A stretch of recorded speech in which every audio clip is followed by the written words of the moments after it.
आप देख रहे हैं टून टून नेटवर्क। एक गांव में गोपाल नाम का एक किसान रहा करता था। उसके पास जो जमीन थी वो उसमें अलग अलग फसल उगाया करता था। उसके पास एक बैल थी जिससे वो खेत में हल चलाता था और बैलगाड़ी में कभी कभी बांध देता था। बैल सारा दिन काम करके थक जाता था।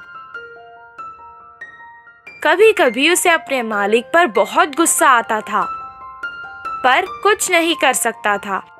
वो सोचता था कि एक दिन उसका भी समय बदलेगा।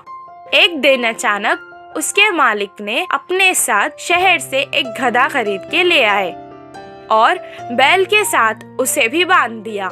गधा बैल के साथ बात करके दोस्ती करना चाहता था।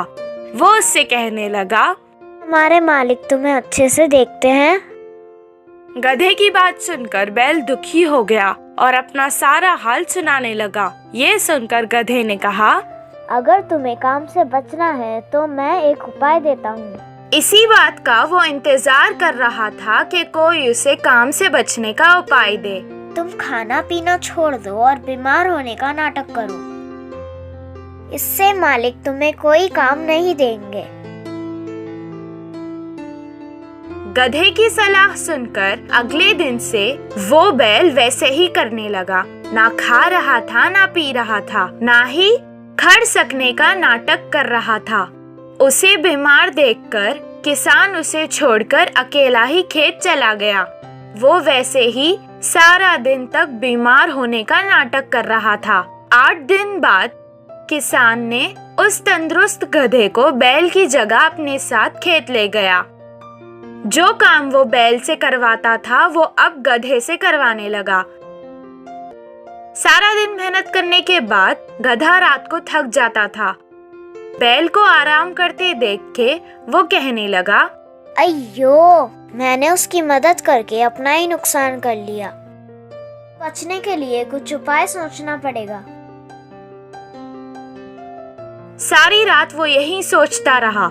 सुबह जब वो बैल के पास गया तो उससे कहने लगा कि तुम्हें देखकर मुझे बहुत अफसोस हो रहा है। तुमसे आजकल कुछ काम नहीं होने के कारण तुम हमारे मालिक पर बोझ बनते जा रहे हो। मैंने कल मालिक को बात करते सुना था कि वो तुम्हें अब पशुशाला बेच रहे हैं।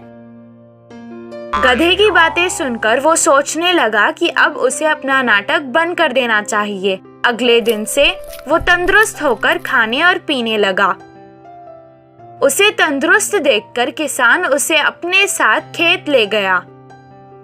अब वो उससे ही सारे काम करवाने लगा। इससे गधे को आराम हो गया। इस कहानी से हमें ये शिक्षा